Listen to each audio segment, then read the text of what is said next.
యోగాతో బరువు తగ్గటం సులభం కేవలం 30 రోజుల్లోనే. సెప్టెంబర్ 17 అనగానే ఒక అతి పెద్ద చర్చ కనిపిస్తుంది వినిపిస్తుంది.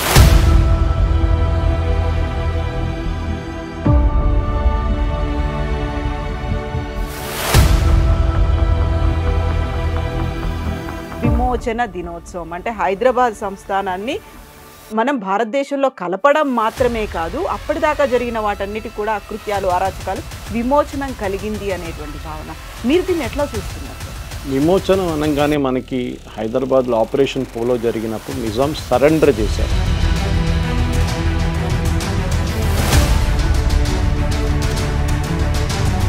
Indian army had to fight it's way through. Vijayawada వైపు నుంచి ఇక్కడ అప్పుడు బెజవాడ అంటారు, ఇటువైపు నుంచి కర్ణాటక వైపు నుంచి, మెడ్రాస్ వైపు నుంచి, షోలాపూర్ వైపు నుంచి 4 హీ వాంటెడ్ ఉర్దూస్తాన్. దీన్ని ఉస్మానిస్తాన్గా మారుస్తాను నేను హైదరాబాద్ చెప్పిన మంచి ఈ నిజాం. అప్పుడు పటేల్ గారు చెప్పారు, జవహర్ తుమ్ జో కల్ రే బహుత్ బడా గల్తీ కర్ రే. ఆర్టికల్ 370 కూడా అంతే. ఇదంతా చేసిన నెహ్రూ పని ఆ టైంలో. కానీ we gave them a lot of freedom. అది ఎన్నో అత్యాచారాలు ఒక్కొక్క ప్లేస్, ఈ పరకాల కానివ్వండి, మిగతా ప్లేస్ అన్నీ. ఇప్పుడు మన హైదరాబాద్, కర్ణాటక అంటాం, మనం మహారాష్ట్ర, వాళ్ళు జరుపుకుంటున్నారండి ఎన్నో సంవత్సరాల నుంచి. They are doing. ఎందుకు చేయట్లేదు అక్కడ? ఎందుకు భయపడుతున్నారు? హిస్టరీ మర్చిపోతుంది వీళ్ళైతే. History should never be forgotten. Telangana liberation day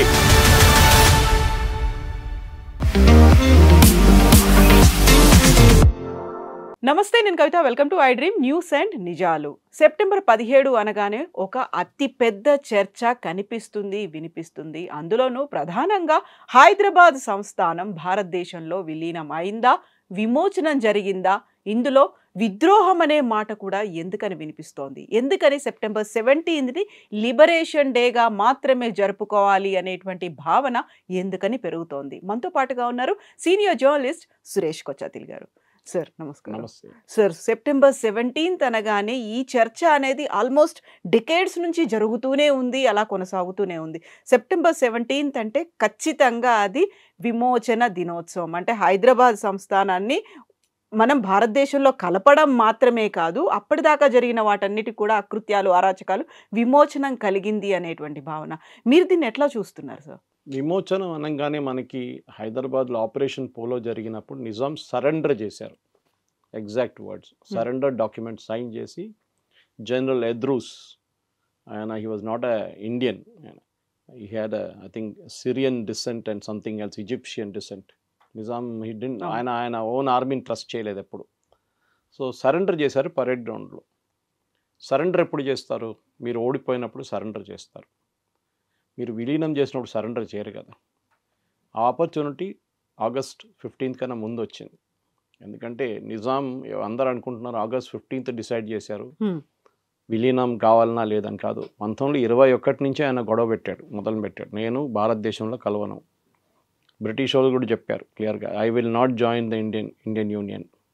అప్పుడు కూడా సర్దార్ పటేల్ గారు ఇంత 620 ప్రిన్స్లీ స్టేట్, దాంట్లో 550 పెద్ద స్టేట్స్ అని చెప్పుకోవచ్చు. పెద్ద అంటే మీడియం అండ్ స్మాల్.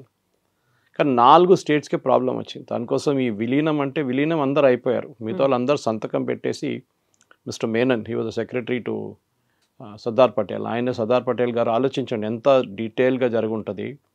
ఒక సంవత్సరం లోపల, వితిన్ సంవత్సరం కూడా దొరకలేదు వాళ్ళకి time. British parliament resolution pass చేసిన తర్వాత బహుశా 6 నెలలు ఎంత ఉండే అంతే, క్లెమెంట్ అట్లీ గవర్నమెంట్ టైంలో. ఆ టైంలో పాస్ ఓవర్ చేసి అన్నీ ఒక్కొక్క సంస్థానానికి వెళ్ళి స్టేట్తో కూర్చి వాళ్ళు రాజు, చిన్న చిన్న రాజులు, ఒకటి మన శ్రీనగర్ కాలనీ సైజు ఉంటుంది ఒకటి అంతే, అక్కడ రాజు, అక్కడది రాజు. నేను రానుపోయంటే ఏం చేస్తారు?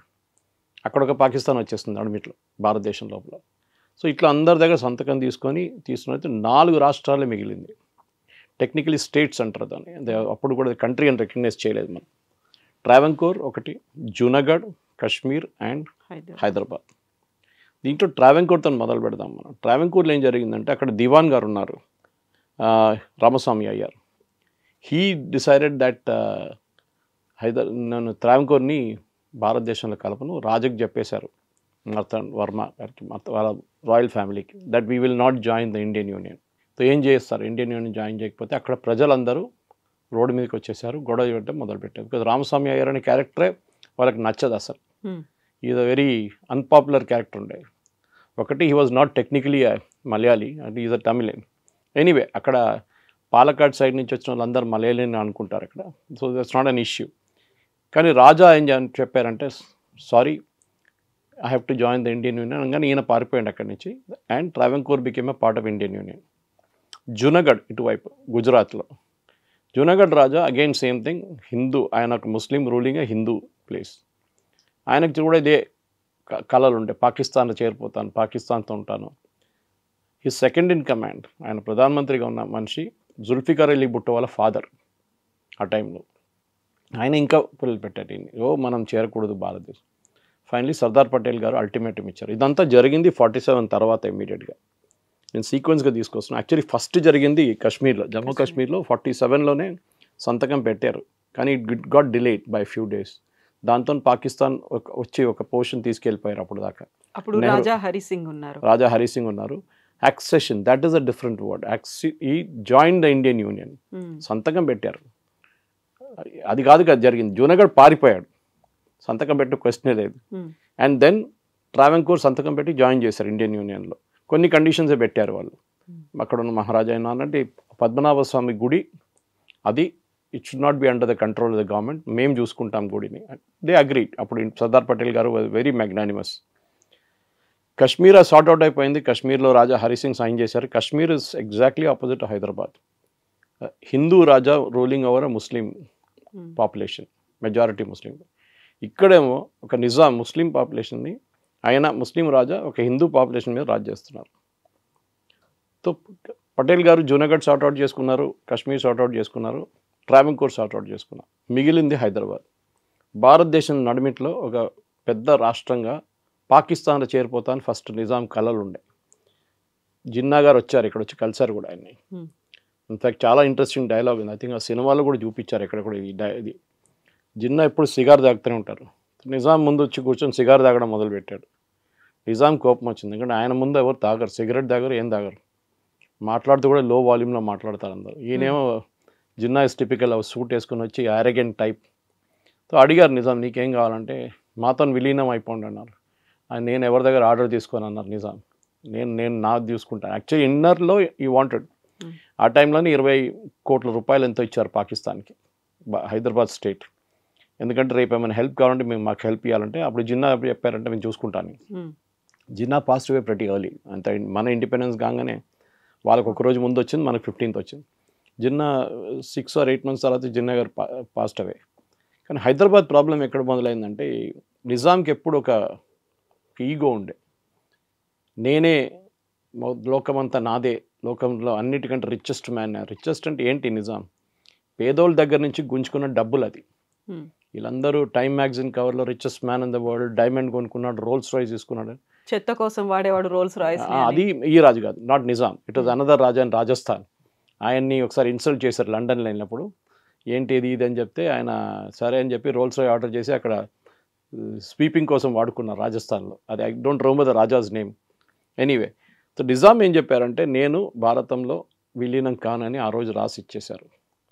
సో ఇక్కడ బ్రిటిష్ రెసిడెన్సీ అని ఒక పోస్ట్ ఉండే, ఒకటి British residence. I think Kirk Patrick అనుకుంటా ఆయన పేరు. కోటి ఉమెన్స్ కాలేజ్ ఉంది చూడండి, దాట్ వాజ్ హిస్ హౌస్. కోటి ఉమెన్స్ కాలేజ్ రెసిడెన్సీ అంటారు. ఒక డొమినియన్ స్టేటస్గా ఉన్నప్పుడు కూడా ఆ ఏరియాలో నిజాం వాళ్ళ సైనికులు రారు. కోటి ఉమెన్స్ కాలేజ్ పక్కన, ఇప్పుడున్న కోటి ఉమెన్స్ కాలేజ్ పక్కన అంతా బ్రిటిష్ ఏరియా అని చెప్పుకున్నారు. అదే టైంలో సికింద్రాబాద్ మొత్తం బ్రిటిష్ వాళ్ళ చేతిలో ఉండే. ట్యాంక్ బండ్ యువతల కంప్లీట్గా మీరు ఇప్పుడున్న విక్రమ్పురి కానీ, కార్ఖానా కానీ, Trimulgherry was the main thing. Trimulgherry, Bolarum, Alwal, ఇదంతా బ్రిటిష్ వాళ్ళ కంటోన్మెంట్ ఉండే. ఇప్పుడు కూడా మీరు వెళ్తే అన్ని బ్రిటిష్ బిల్డింగ్లు కనిపిస్తాయి. విన్స్టన్ చర్చిల్ ఇక్కడ హైదరాబాద్లో, సికింద్రాబాద్లో ఉన్నప్పుడు ఉన్న ఇల్లు కూడా ఇప్పుడు కూడా ఉంది. ఆర్మీ వాళ్ళు మెయింటైన్ చేస్తున్నారు బాగా. చర్చిల్స్ డెన్ అని పిలుస్తారు. సో నిజాం ప్రాబ్లం ఏంటంటే ఆయనకి ఈ వాంటెడ్ బి ఇండిపెండెంట్. పటేల్ గారు ఒప్పుకోలేదు. I will not agree to it. Nehru కొంచెం సాఫ్ట్ కార్నర్ నిజాంకి. ఉండనండి, 1 సంవత్సరం టైం ఇద్దామని చెప్పి ఒక అగ్రిమెంట్ సైన్ చేశారు, కాల్డ్ స్టాండ్ స్టిల్ అగ్రిమెంట్. అంటే ఎక్కడున్నాం అక్కడే ఉన్నాం. పటేల్ అప్పుడు కూడా ఏమన్నానంటే డిఫెన్స్, ఫైనాన్స్, ఎక్స్టర్నల్ అఫేర్స్, ఇంకా 2-3 మేజర్ డిపార్ట్మెంట్లు అంతా మేము చూసుకుంటాం. మీరు ఇంటర్నల్గా మీరు నడిపించుకోండి. But these 5-6 department first agree చేశారు, దాని తర్వాత బ్యాక్అవుట్ చేశారు. ఓకే. ఎందుకంటే నిజాం దగ్గర కూడా ఆయన డిసిషన్ మేకింగ్ అంటే ఒక స్టేబుల్గా ఉంటాడు, ఒక అనదర్ వర్షన్ ఆఫ్ ట్రంప్ అనమాట. ఒకరోజు ఒకటి చెప్తాడు, నెక్స్ట్ డే ఇంకోటి చెప్తారన్నమాట. సో నిజాంకి ప్రాబ్లం అంటే లియాఖత్ అలీ కానీ వాళ్ళ ప్రధానమంత్రి కానీ, మిగతా దానికన్నా ముందు ఇంకో ప్రధానమంత్రి కానీ, వీళ్ళందరూ ఎవరు, కిషన్ ప్రసాద్ వెళ్ళిన తర్వాత Hyderabad was never stable politically. Maharaj Krishna Prasad ఉన్నప్పుడు, వాళ్ళ ఫాదర్ ఉన్నప్పుడు, ఈ నిజాం కన్నా వాళ్ళ ఫాదర్ ఉన్నప్పుడు స్టేబుల్గా ఉన్నారు. ఐ థింక్ 5th నిజాం తర్వాత I was out of favour Kishan Prasadji. So హైదరాబాద్లో జరిగిన అత్యాచారాలు, ఎందుకంటే అదే మెయిన్ ప్రాబ్లం ఉండే. ఈ 1930 తర్వాత 40కి వచ్చినప్పుడు కూడా భారతదేశానికి స్వాతంత్రం వస్తుందని తెలిసినప్పుడు కూడా ఒక 10 సంవత్సరాల ముందు నుంచి మనం చూసుకుంటే హిస్టరీ బుక్, మన డాక్టర్ భాస్కర్ యోగి గారు చాలా మంచి పుస్తకం రాశారు ఒకటి దీని గురించి తెలుగులో. I think I given you copy of that in English. దాంట్లో చాలా డీటెయిల్డ్గా రాశారు, విలేజ్ బై విలేజ్. ఆయన చాలా రీసెర్చ్ చేసి చాలా పుస్తకాలు రెఫర్ చేసి జర్మనీలో జర్మన్ జ్యూస్తో జరిగిన సెకండ్ వరల్డ్ వార్ హిట్లర్ దగ్గర జరిగిన ఆ జెనసైడ్ని కంపేర్ చేసుకోవచ్చు ఇక్కడ హైదరాబాద్లో జరిగిన రజాకార్ చేతిలో చనిపోయిన హిందువుల గురించి. వేలాది మంది హిందువులు చనిపోయారు. మహిళల్ని అత్యాచారం చాలా మటుకు చేశారు, రేప్ చేశారు, చాలా మటుకు చంపేశారు. పాటలు పాడిన వాళ్ళని కూడా వెంటబడ్డారు. ఆలోచించండి, బతుకమ్మని ఆడినారు. బతుకమ్మ ఒక స్టోరీ చాలా ఉన్నాయి. బతుకమ్మ చెప్పుకుంటూ పోతే మనకు 2-3 గంటలు కావాల్సి వస్తుంది ఏం జరిగింది అనేది ఆ టైంలో. ఈవెన్ మున్షి గారు కూతురు అండ్ సన్నిలో ట్రైన్లో వెళ్తే వాళ్ళని కూడా దింపారు, కానీ వాళ్ళకి తెలియలేదు వాళ్ళని చెప్పేసి. ట్రైన్ నుంచి ఎంతోమందిని గుంజుకొని కిందకి తీసుకొచ్చి చంపేశారు. వీళ్ళ పేర్లతో సహా ఉంది మన దగ్గర రికార్డు, పేర్లతో సహా. కానీ గవర్నమెంట్ ఆఫ్ ఇండియా ఆ రోజు ఆపరేషన్ పోలో జరిగిన తర్వాత సెప్టెంబర్ 17, 1948 ఇండియన్ యూనియన్లో లిబరేట్ చేసి హైదరాబాద్ సరెండర్ యాక్సెప్ట్ చేసిన తర్వాత కాజిం రిజ్వీ ద మెయిన్ విలన్, అంటే మన హిట్లర్ కన్నా ఒక 10 steps అహెడ్ ఆయన, అంతా బ్లడ్ థ్రస్టీ అన్నమాట. ఆయన్ని జైల్లో ఉంచారు కొన్ని రోజులు. దాని తర్వాత ఆయన్ని పాకిస్తాన్ పంపించేశారు. ఎందుకు చేశారో తెలియట్లేదు, నెహ్రూ గారు ఎందుకు చేశారని. We should not have agreed, ఎందుకంటే హీ వాజ్ రెస్పాన్సిబుల్. ఇప్పుడు ఇప్పుడు మన జ్యూస్ గురించి హిట్లర్కి టైంలో జరిగిన అత్యాచారాలకి వాళ్ళ మొత్తం entire Hitlers second in command, third in command అందరినీ తర్వాత న్యూరంబర్గ్ ట్రయల్స్కి తీసుకొచ్చారు. ఈవెన్ సెక్యూరిటీ గార్డ్ని వాళ్ళు తీసుకొచ్చారు, ట్రయల్ చేసి హ్యాంగ్ చేసేస్తారు, ఉరి చేసేస్తారు. ఇక్కడ కూడా జరగాలి ఉండే, ఎందుకు జరగలేదు? అది మన నెహ్రూ గారి ముస్లిం ప్రేమతోనే జరిగిందనమాట. Anyway it's a separate story. కానీ హైదరాబాద్లో జరిగిన అత్యాచారాల గురించి ఇక్కడున్న పిల్లలకు తెలియదు. ఇప్పుడు పరేడ్ గ్రౌండ్లో ఒక ఎగ్జిబిషన్ పెట్టారు, చాలామంది పిల్లలు వస్తున్నారు, బస్సులో వచ్చి చూసి వెళ్ళిపోతున్నారు. కానీ పిల్లలకి అసలు ఏం జరిగింది అనేది టెక్స్ట్ బుక్స్లో ఉండాలి. మన టెక్స్ట్ బుక్స్లో ఎక్కడ లేదు. టెక్స్ట్ బుక్లో మ్యాక్సిమం ఉంటుంది operation polo, major general Chaudhuri, Rudra, ఇట్లాంటి పేర్లు మీకు వినిపిస్తుంది అంతే, రాజేందర్ సింగ్ జీ. కానీ అది 3 రోజులే ఉండే ఆపరేషన్ పోలో. 13th మొదలైంది, 17th ఫినిష్ అయిపోయింది. కానీ హైదరాబాద్ స్టేట్ అనగానే మన హైదరాబాద్ సిటీ అనుకోకూడదు. It was right till Manmad దాకా ఒకవైపు, ఇటువైపు బీదర్ వైపు. సో కర్ణాటక, మహారాష్ట్ర అండ్ తెలంగాణ, ఆంధ్ర వైపు ఎక్కువ లేకుండా టిల్ మెడ్రాస్. ఈ హైదరాబాద్ స్టేట్ని ఇక్కడ జరిగిన ఎంతమందిని చంపారని తీసి లిస్ట్ తీస్తే మీకు 2000 నుంచి 3000 మంది పేర్లు వస్తాయి మీకు, రికార్డెడ్ నేమ్స్ ఫ్రమ్ ఆర్కైవ్స్. వాళ్ళ ఫ్యామిలీస్ ఇప్పుడు కూడా మాకు తెలుసు ఏమేమి అత్యాచారాలు జరిగినాయి, ఎంతమందిని ఒకటేసారి చెట్టుకు వేలాడదీశారు, ఉరి తీశారు. అట్లాంటి చాలా ఇన్స్టెన్సెస్ ఉన్నాయి. మీరు చెప్పుకుంటూ పోతే పెద్ద పెద్ద స్టోరీస్ ఉన్నాయి దాని మీద. కానీ చాలా ఇంపార్టెంట్ ఏంటంటే అది మర్చిపోకూడదు ఎప్పుడు ఏం జరిగింది అనేది. Why did it happy? ఎందుకంటే నిజాంకి ఒక ఫోబియా ఏంటంటే, నేను హిందూ పాపులేషన్ మెజారిటీ ఉన్నారు కదా, నేను ముస్లిమ్స్ని తీసుకొస్తే ఇక్కడ ముస్లిం స్టేట్ అయిపోతుందని. ఆఫ్ఘాన్స్ని తీసుకొచ్చాడు, పష్తూన్స్ని తీసుకొచ్చాడు, బీహార్ యూపీ నుంచి, అప్పుడు బీహార్ యూపీ లేదనుకోండి, నార్త్ ఇండియా నుంచి ముస్లిమ్స్ తెచ్చుకున్నారు. వాళ్ళకి కాంట్రాక్ట్ ఇచ్చేసారు, మీరు ఏమైనా చేసుకోండి, ఇక్కడ అది చేసుకోండి, బిజినెస్ చేసుకోండి అని చెప్పి. ఎందుకు ఆఖరికి ఆయన పర్సనల్ బాడీ గార్డ్స్ కూడా ఆఫ్రికా నుంచి తెచ్చుకున్నారు. ఆఫ్రికన్ క్యావెలరీ గార్డ్స్ అంటారు, ఏసీ గార్డ్స్, మాసప్ టైప్ పక్కన AC guard, that is where they use to stay originally, African cavalry guards. అంత భయం ఉండే ఆయనకి, ఒక ఫోబియా ఉండే. ఆయన మీద బాంబ్ దాడి చేశారు కింగ్ కోటి దగ్గర, మనకు అందరికి తెలుసా స్టోరీ. కానీ దాంట్లో హీ ఎస్కేప్డ్. నిజాం చేసిన అత్యాచారాలు, ఎందుకంటే ఆయన కాజిం రిజ్వీ మీద వేయడం కాదు. సో మీరు ఫైనల్ అనాలిసిస్లో అడగొచ్చు, ఇది విలీనమా విమోచనమే. ఎందుకంటే Indian army had to fight it's way through. Vijayawada వైపు నుంచి, ఇక్కడ అప్పుడు బెజవాడ అంటారు, ఇటువైపు నుంచి కర్ణాటక వైపు నుంచి, మెడ్రాస్ వైపు నుంచి, షోలాపూర్ వైపు నుంచి 4 లింక్స్ ఆఫ్ ఇండియన్ ఆర్మీ వచ్చారనమాట. లాస్ట్ పరేడ్ గ్రౌండ్లో కలిశారు అందరు కలిసి. సో హైదరాబాద్లో స్టేట్లో జరిగిన అత్యాచారాల గురించి ఒక డీటెయిల్గా ఎంక్వైరీ జరగాల్సి ఉండే ఇప్పుడు జరగలేదు. చాలామంది ఇప్పుడు ఎవరు లేరు అనుకోండి, ఆ జనరేషన్లో ఎవరు లేరు ఇప్పుడు, కానీ ఉన్నారు చాలామంది. దాశరథి పోయిటరీ ఆ టైంలో ఎంత బ్యూటిఫుల్ పోయిటరీ రాశారంటే తెలుగులో, భాస్కర్ గారి పుస్తకాలు ఉన్నాయి అదంతా. సో ఈ పిల్లలకి, ఇప్పుడున్న పిల్లలకి ఈ స్టోరీ చెప్పాలండి కవిత గారు. It is very very important. మన ఇండిపెండెన్స్ మూవ్మెంట్లో కూడా చూడండి, అహోం రాజుల గురించి ఎక్కడ ఒక మెన్షన్ లేదు. 800 సంవత్సరాలు అస్సాంలో కాలు పెట్టిన ముఘల్స్ని అహోం రాజులు. ఇక్కడ రాణి అబ్బక్క ఉల్లాల్ మ్యాంగ్లూర్ దగ్గర మొత్తం 3000 మంది పోర్చుగీస్ని చంపినారు, ఎక్కడ ఆమె మెన్షన్ లేదు. ఇది మన హిస్టరీ. ఎవరు రాశారు మన హిస్టరీ? ఇర్ఫాన్ హబీబు, రొమీలా థాపర్ లాంటి వాళ్ళు లెఫ్టిస్ట్. ఇక్కడ కూడా లెఫ్టిస్ట్. ఎందుకంటే ఆంధ్ర మహాసభ గురించి ఇక్కడ మన అందరికి తెలుసు. హైదరాబాద్ స్టేట్లో ఆ టైంలో స్వామి రామానంద తీర్థ కాంగ్రెస్ చీఫ్గా ఉండి ఆయన చేసిన పోరాటాలు చాలా ఉన్నాయి. కానీ ఇక్కడ అందరికన్నా దుర్మార్గం పనిచేస్తున్న కమ్యూనిస్ట్ వాళ్ళు రష్యాకి వెళ్ళారు ఆ టైంలో. ఇక్కడ నడుస్తున్న గొడవకి తెలిసిపోయింది వాళ్ళకి, ఇప్పుడు భారతదేశానికి స్వాతంత్రం వచ్చేస్తుంది, హైదరాబాద్ విలీనం అయిపోతుంది, మనం ఏం చేయాలి, మన రోల్ ఏమైపోతుందని స్టాలిన్ వెళ్ళి కలిశారు రష్యాలో.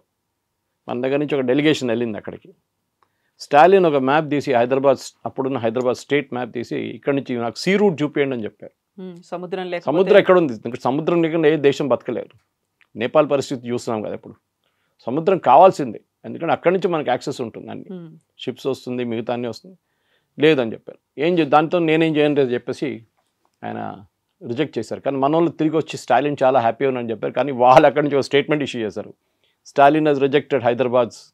వీళ్ళేమనుకున్నారు, రష్యన్స్ హెల్ప్ తీసుకొని రష్యన్ టెరిటరీని భారతదేశంలో క్రియేట్ చేద్దామని చెప్పి, కమ్యూనిస్ట్ క్యూబా లాంటి, ఇప్పుడున్న నార్త్ కొరియా లాంటి ఒక దేశం తయారు చేద్దాం భారతదేశం నడిమిట్లో, ఒక కమ్యూనిస్ట్ హార్ట్ ల్యాండ్.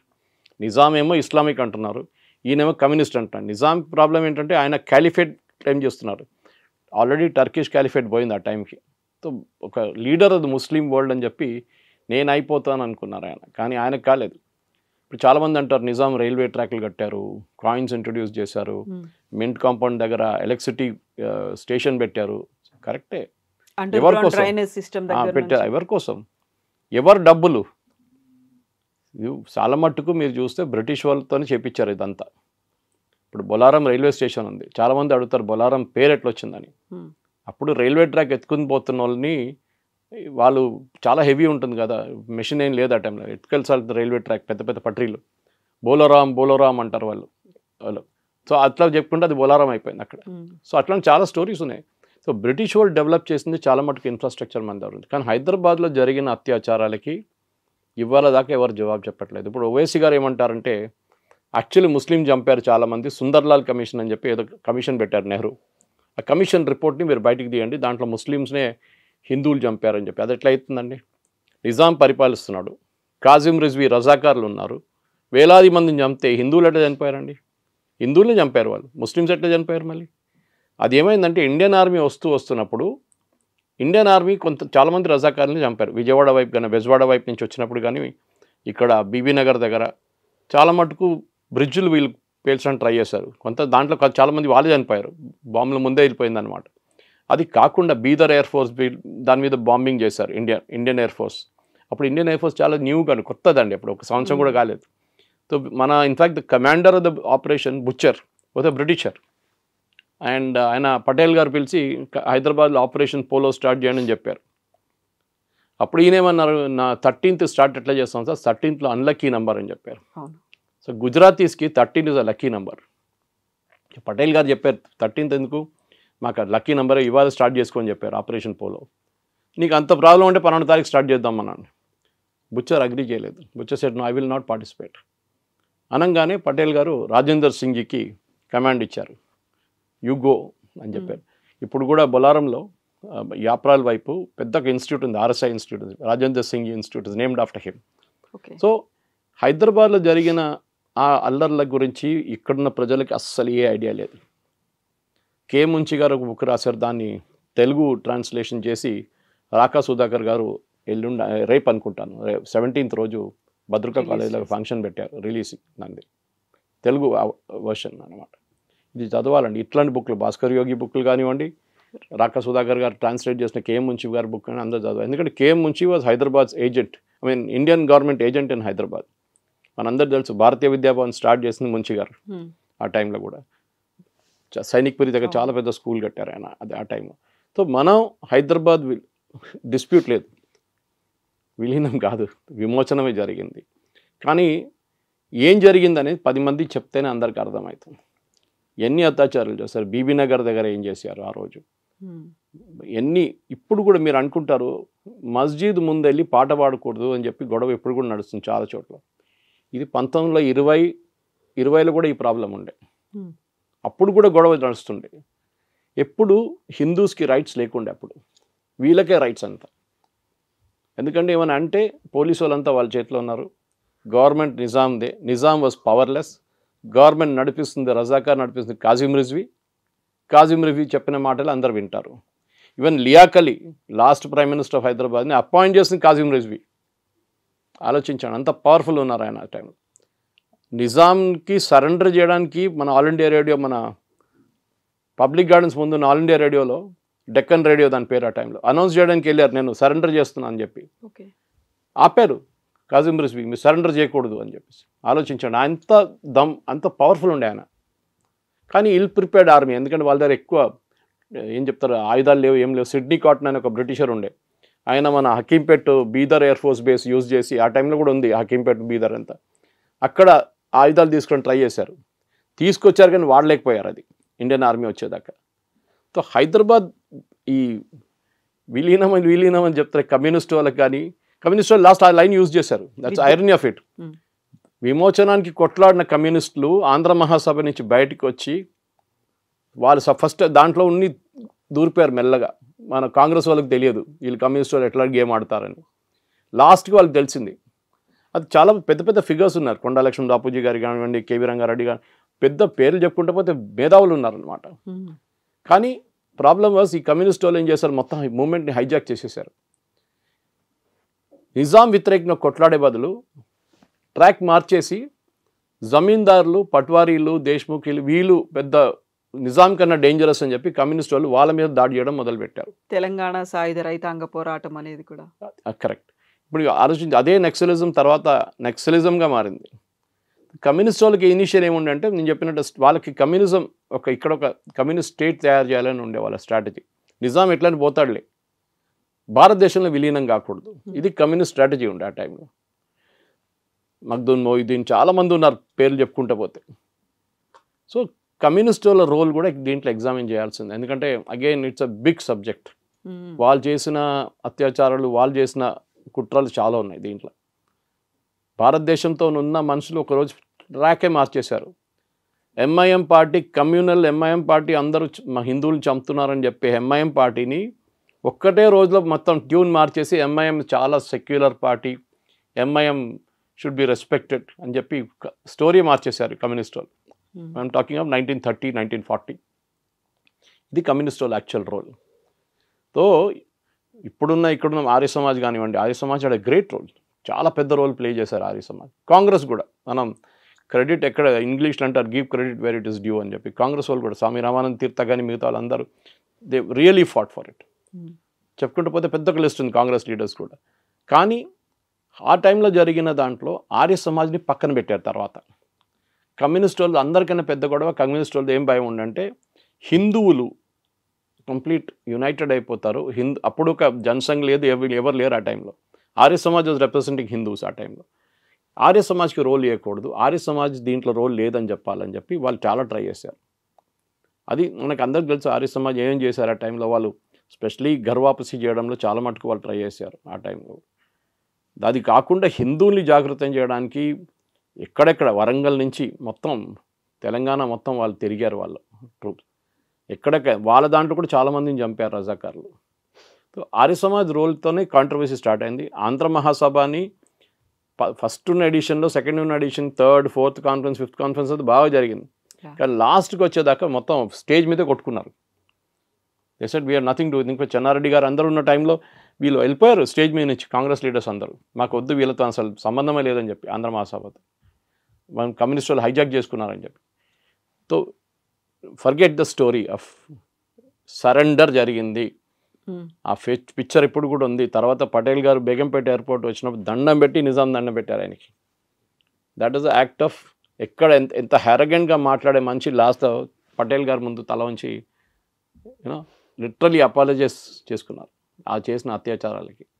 పటేల్ గారికి ఒక సాఫ్ట్ కార్నర్ ఉండే నిజాంతో, అదే ప్రాబ్లం ఉండే, దానికోసం ఆయన ఈజీగా పోనిచ్చారు. తర్వాత ఇందిరాగాంధీ గారు ప్రైవేట్ పర్సెస్ అబాలిష్ చేసిన తర్వాత నిజాం దగ్గర ఉన్న డబ్బులన్నీ పోయినాయి. నేను ఇప్పుడు కూడా చెప్తున్నానండి, నిజాంకి డబ్బులు ఎందుకు ఇచ్చారు మళ్ళీ రిటర్న్? ఇప్పుడు మనకు ఇప్పుడు కూడా అంటాం జేకబ్ డైమండ్ ఉంది 400 కోట్లు. ఎవరు డబ్బులు అండి? ఎవరబ్బా సొమ్ములు ఇదంతా? ఎవరయ్యే సొమ్ములు ఇదంతా ప్రజల సొమ్ము. అది తీసుకొని ఆడుకున్నారు వీళ్ళు. ఇప్పుడు ఆలోచించండి, ఇప్పుడు ఇండియాలో భారతదేశంలో ఉన్న గవర్నమెంట్ ప్రజల డబ్బులు అన్నీ తీసుకొని డైమండ్లు కొనడము, గోల్డ్ కొనడము, రోల్స్ రాయిస్ కొనడం పెట్టుకుంటే ఎట్లా ఉంటుందండి? పేదోళ్ళు ఇక్కడ తెలంగాణ వైపులో ఆ టైంలో తినడానికి తిండి లేదు. మీరు పండించిన పంటకి ఒక పార్ట్ నిజాంకి వెళ్తుంది, లేకుంటే అక్కడున్న పట్వారీలు, పటేళ్ళు, దేశ్ముఖ్లు వాళ్ళకి జమీదారులకు పోతుంది. హైదరాబాద్లో జాగీర్దార్ కాలేజ్ పెట్టారు, ఇప్పుడు హెచ్పిఎస్ హైదరాబాద్ పబ్లిక్ స్కూల్. వాళ్ళకి కావాల్సిన ఇన్ఫ్రాస్ట్రక్చర్ అన్నీ క్రియేట్ చేసుకోండి. నిజాం కాలేజ్, ఉస్మానియా యూనివర్సిటీ పెట్టారండి, Urdu medium. Why Urdu medium? Telugu ఏమైందండి? తెలుగు ఎందుకు పెట్టలేదు? వందే మాత్రం రామచంద్రరావు గారి పేరు ఎవరు మర్చిపోరు. అండ్ అదే చెప్తాను, నాకు సడన్గా ఈ అడిగినప్పుడు రీకలెక్ట్ చేయడానికి ఇన్ని పేర్లు మైండ్ నుంచి రావట్లేదు. ఆ రోజు కొట్లాడిన చాలామంది, నరసింహారావు గారు ఉన్న ఎడ్యుకేషన్ కూడా ఆ టైంలో ఉస్మానియా యూనివర్సిటీలో జరిగింది. ఎందుకు ఉర్దూ? ఎందుకంటే హీ వాంటెడ్ ఉర్దూస్తాన్. దీన్ని ఉస్మానిస్తాన్గా మారుస్తాను నేను హైదరాబాద్ అని చెప్పిన మంచి ఈ నిజాం. కానీ ఆయన కళ్ళల మీద మొత్తం పోయింది ఈ ఆపరేషన్ పోలోతో. ఎందుకని ఎప్పుడు అనుకోలేదు పటేల్ గారు ఇట్లాంటి ఒక డిసిషన్ తీసుకుంటారు. ఎందుకంటే Nehru was supporting all through. Nehru ఎప్పుడు చెప్పారు నిజాంకి, ఏం కాదులే అని చెప్పి. ఎవరు వాళ్ళని యునైటెడ్ నేషన్ పంపించడానికి రెడీగా ఉన్నారని భారతదేశం ఎందుకు అంగీకరించుకున్నారు? అక్కడే అబ్జెక్ట్ చేయాలండే, that you cannot go to United Nations, you are a part of India అని చెప్పలేదు. నెహ్రూ గారు సాఫ్ట్ కార్నర్. కశ్మీర్ మన దగ్గర నుంచి ఇప్పుడు పోయిన పాకిస్తాన్ ఆక్యుపైడ్ కశ్మీర్, ఆ రోజు 2 రోజుల ముందు డిసిషన్ తీసుకుంటే ఆ టెరిటరీ మన చేతిలో ఉంటుండే. అప్పుడు పటేల్ గారు చెప్పారు, జవహర్ తుమ్ జో కల్ రే బహుత్ బడా గల్తీ కర్ రే. ఆర్టికల్ 370 కూడా అంతే. ఇదంతా చేసిన నెహ్రూ పని ఆ టైంలో.